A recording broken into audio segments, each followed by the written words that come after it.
Hola Year 9. So we're starting a new little topic all about Las Fiestas, about different festivals. So Spain and Latin America. So when we refer to Latin America, we're talking about the continent of South America and all the countries in Central America, which is of course part of the continent of North America. So all the countries below the USA, things like Mexico, Honduras, Cuba, and so on, they all speak Spanish. So Latin America is a huge, huge area. So what we're looking at in today's lesson is some of the festivals in Spain and Latin America, because there is basically a festival going on every single day in one or other of those countries. They have so many different fiestas for all different random reasons, and we're going to look at a few less known and well-known ones today. So by the end of today's lesson, you should be familiar in English with some of the culture, because it's important to not just learn the language, but to learn about the culture. And then we'll also look in Spanish at people describing some of those festivals to see how well we can pick out just some key information from text, not necessarily understanding it all, okay? So first of all, you might have heard of some or come across some festivals. So here are 6 of them that come from either Spain or somewhere in South America. Have a look. You can pause the video if you want to have a good look at these pictures. Just any guesses, any thoughts to yourself what might be going on, what these festivals might be about, or why they happen. Okay, so we're going to go over some of those festivals now and look at a couple of others and why they take place, okay? So what I want you to do is to see if you can guess the missing word in the next few slides about these festivals. So we have here La Batalla del Vino, which stands for the Battle of Wine, the wine battle. So this takes place in a place called Haro, in a town called Haro in northern Spain. It's held every year in the something and involves wine drinking competitions and contests where they pour like whole buckets of wine over people. Hence why they're now white t-shirts and things have all turned purple. So any guesses what that word would be? So it takes place in the summer, okay? Because you can see it's nice weather there.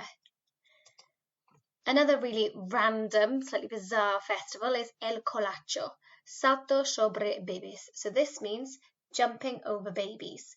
So it is exactly what it says. Those are real babies. So in a very small Spanish town of Castril de Murcia, okay, on one Sunday in the year, this could be the most something place for a baby to be. So in this Colacho festival, a man dressed as the devil jumps over a mat full of babies in order to cleanse them from evil spirits. Okay, so Spain and South America are very spiritual but superstitious countries, or continent of South America. Okay, so a lot of people are Catholics and Christians, but that has taken it, a lot of them have taken it further into different superstitions that are not necessarily Christian, okay? But they're all a lot more spiritual, in touch with their spiritual side and really thinking deep than we are here in the UK, a lot more of them. So therefore, it's obviously the most dangerous place for a baby to be. Not sure how I would feel about putting my baby under a man jumping over them, but it's obviously very safe, otherwise it wouldn't carry on. Okay, the third one is in a place called Catalonia. Okay, these are called the Castells de Tarragona. So Castells is actually not a Spanish word. This is a Catalan word. So I've talked to some of you before about how in Spain, an area called Catalonia, which is where Barcelona is, so the northwest area of Spain, they have the region there, they speak Catalan. And they will speak Catalan just as much as they speak Spanish. It's a bit like Wales and Welsh, having a dual language here, but it's spoken a lot more than Welsh is here. And they very much want to be a separate country to the UK, to Spain, just like some people want to be separate in the UK, Wales and England, okay? And Scotland also want to be separate, don't they? So each September, people will climb on each other's shoulders to reach the sky. In this concurs, that's a Catalan word for competition, concurs de castells, castles. So something towers competition. So what are these towers made of, in other words? And this place is in Tarragona in Catalonia, okay? So that's obviously human towers, okay? Absolutely amazing how high they can get, how long they can stand, but obviously takes a lot of practice. This is a really small festival, but a bit of random. This is El Noche de Rabanos. And it's in Oaxaca, Oaxaca, so it's a hard one to say, Mexico, and it's a night of radishes, and it's celebrated every December the 23rd, and it's a food event, and they put elaborate radishes sculptures on something for thousands of onlookers. What do you think that word could be? So the word is display. They put them on display. So they basically create random sculptures out of radishes for people to see. Okay, number 5, this is in Spain in a place called San Juan. So on June 24th, which is the shortest night of the year, they have bonfires there in this town. And men, women, children, they all spend time building different bonfires around the town. And what they do is they jump over the bonfire 3 times, and that will apparently cleanse and purify them and burn this something away. What do you think they are doing that for? What do you think they're burning away? It's actually their problems. Okay, so again, this superstition of, if I do this, it's going to give me good luck. I'm going to burn my problems away. Okay, this one then is a bit crazy in terms of safety. This is called the Encierro de Toros, and this happens in a town called Pamplona in Spain. So this is the bull running, and basically the streets are pretty much ram-packed initially to start with of people dressed like this, often white with a bit of stark red, because we know that often red is used to attract bulls or to kind of wind them up, although apparently it's a myth. And basically a dozen or so bulls will be let loose in certain cordoned off streets. They can't get into every street of the town. And they just charge down the street, and you just have to jump out the way. So there are several taking place around Spain, but the most something one is in Pamplona, the most famous one. Okay, and if you like gory pictures, I think we showed you some when we introduced Spanish, you can actually have a look at some of the injuries that have taken place where horns have gone into people's legs and other things. So you can Google that if you really want to, the bull running. There have been 1 or 2 deaths, but usually it's just injuries and they're not that common. So it is safer than it looks, but personally I would not be there. Okay, then this one is linked to that. It's called the El Cierro de Desnudos. So this is the Encierro de Toros. This is the Cierro de Desnudos. And this is a more recent festival, so it was organised only since 2002 compared to the others, and it's against the cruelty that they believe the bulls experience during the running of the bulls and during bullfighting. Okay, so this takes place 2 days before the actual running of the bulls, and the phrase of it, what they often have on their backs, not necessarily these people here, but what the chant is, out with the old, or this in Spanish, in with the, what do you think the thing could be? Instead of out with the old, in with the new. Look at these people. It's in with the nude. So basically it's like an almost nudist festival to kind of, what's the word? Strike against the actual bull running, which lots of people think is cruel. Okay. Then we have El Día de los Inocentes. So this takes place in Ecuador, but also around the whole of the Latin America, really. This is on the 6th of January. This is a mix between something and April Fool's Day, in the sense you dress up like at something, but you play jokes like on April Fool's Day. And it's supposed to like close the holiday season, unwind before exams, finish off the Christmas season. So what do you think is a mix between? Look at their costumes. Yes, it's Halloween, okay? So we're going to look at one festival in a lot of detail now, and that is La Tomatina, the Fiesta del Tomate in España. So a tomato festival in Spain.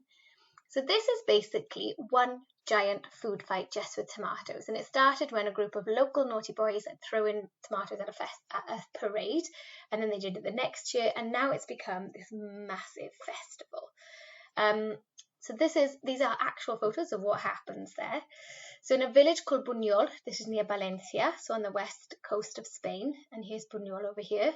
So here's Valencia. It takes place on the last Wednesday of August. It's called La Tomatina. So thousands of people now flock there from all over Europe, all over the world. People will travel just to go to La Tomatina. And it's just basically one massive food fight, like I said. So in the morning, lorry loads of tomatoes arrive, specifically grown for the festivals. They're not ones that are going to be eaten. They're the extra soft ones that they're not going to sell. This tomato fight can't start though until the day begins, so in the morning they'll have greased a pole, so like put lots of fat or animal grease on a pole and stuck a ham at the top, and that's called el palo jabón. And what people have to do is try to climb up the slippery pole, and as soon as somebody can get it, climb up the top, they get to keep the ham, the leg of ham that's attached to the top, and then a gunshot is fired, and that's when it can start. So it usually starts at around 11 by the time somebody's climbed up the pole, and it lasts an hour. So they sound a firework or a gunshot at the start to say that the tomato throwing can begin, and an hour later they do the same and everybody's got to stop. So beforehand, all the streets are boarded up like this and the windows. If you are standing on a balcony here, though, you are going to get dirty. So if you wanted to go and see it, the only way really is to be right at the top with your window shut. Otherwise you are going to get involved. You cannot just be in the street and hope you get a little bit dirty. As you saw from the photos, they get horrifically dirty. The streets are ram-packed. The lorries have to push this out their way through. And obviously then it takes a long time to hose down the whole place to clean up after. So what I'd like you to do now is pause this video, and there's a link to a quiz on La Tomatina you will see in the Moodle lesson. So you're going to go and see if you can complete that quiz. So the quiz looks like this here, but I've also left a link to the rest of the festivals page. There's this page here which tells you lots about some other festivals if you wanted to hear about some. La Semana Santa is Easter, Navidad is Christmas, and there's some other quizzes and videos. You might also like to have a look on the specific Tomatina page at the video about the La Tomatina, because it takes a long time. It shows like the bus drive there and everyone getting ready for it. So you kind of don't need to watch till the start. You can fast forward. It's about 2 minutes. 13. You could to see what. Wearing goggles because of the acid of the tomatoes getting in your eyes, okay? So yeah, so have a little look around that website if you want to find out about some more festivals and have a go at that quiz. So once you've done that and you've had a look at the Tomatina quiz, maybe look at the video or had a look at some other festival videos, you've got a worksheet of activities you're going to do. So you're going to read the descriptions of some festivals there and name them. So you just got to read the descriptions in English and name them. So that's just some skim reading just to make sure we know some of the key facts. And then you're going to look at ¿Cuál es la fiesta más popular de España? What is the most popular festival of Spain amongst these 4 people? So you're going to read 4 different people's opinions about their favourite festival just in Spain, not South America or Latin America. So you can either answer in your books, on the sheet, on Word, whatever you prefer to answer. There are a few questions about each festival, and then you're filling in a grid at the bottom. So you're going to work out the name of each festival, what type it is. So is it linked to religion? Is it just a family festival? Is it just for fun? When it takes place. So look for like the months or the season. What happens there? So just get a general gist and just summarise it in English in one sentence, and then their opinion on the festival.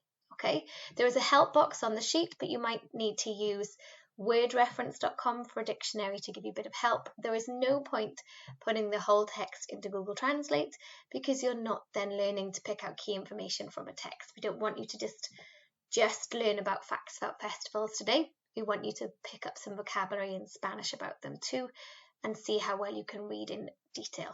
Okay? Muy bien, excelente, and we'll see you next week. Don't forget to submit your work afterwards.